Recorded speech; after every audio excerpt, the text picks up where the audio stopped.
আসসালামু আলাইকুম। আশা করি সবাই ভালো আছেন। আমার আজকের ভিডিওটা টপিকটা হচ্ছে আয়ারল্যান্ডে তীব্র আবহাওয়া সতর্কতা সম্পর্কে।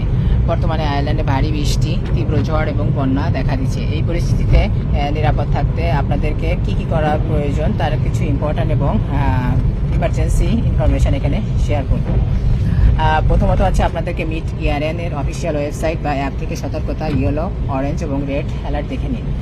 আপনি এবং আপনার পরিবার পানি জমে থাকা রাস্তায় যাবেন না, এগুলো অ্যাভয়েড করবেন। প্রয়োজনে জরুরি নাম্বার 11299-এ কল করুন। অপ্রয়োজনীয় বাইরে এড়িয়ে চলুন। আপনার গার্ডেনে অনেক ধরনের আসবাবপত্র আছে, ইনক্লুড আপনাদের বিন, এগুলো শক্ত করে বেঁধে রাখুন। ভাঙা গাছ বা রাস্তায় ক্ষতি হলে ট্রান্সপোর্ট ইনফ্রাস্ট্রাকচার আয়ারল্যান্ড অথবা স্থানীয় কাউন্সিলকে জানান। বিদ্যুৎ সমস্যায় যোগাযোগ করুন ইএসবি নেটওয়ার্ক। গ্যাস জরুরি নাম্বার আছে যেটা 1800-20-50-50, যোগাযোগ করুন।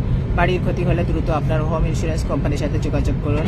গাড়ির ক্ষতি হলে আপনার কার ইন্স্যুরেন্স কোম্পানিকে ক্লেম করুন, বাট আপনাকে প্রুফ রাখতে হবে ছবি তুলে। আর আপনার বাসায় একটা ছোট ইমার্জেন্সি কিট রাখুন, যার ভিতরে সব কিছুই থাকবে। ইমার্জেন্সির সময় আপনারা ইউজ করতে পারবেন। সবাই ভালো থাকুন, সুস্থ থাকুন।